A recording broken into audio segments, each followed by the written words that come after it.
কারে দিমু তরে দিমু নাকি ওই আলতাপ মিয়ারে দিমু? হ্যাঁ ওরেই দিমু।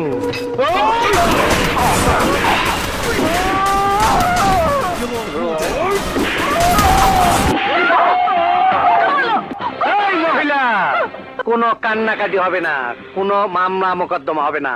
উনি হার্ট ফেল করে মারা গেছে।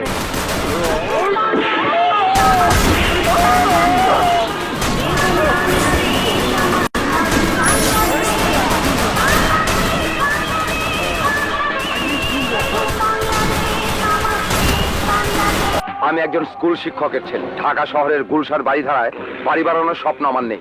চাকরির শুরু থেকে এই পর্যন্ত একটি অবৈধ পয়সা আমি নেইনি, বাকি জীবনে নেবও না। হ্যাঁ বুঝছি, নামাজ কালাম পড়েন বুঝি, কপালে তো ডাক টাক নাই। তরে তো আমি ফুটা করে মারুম না, চ্যাপটা করে মারুম।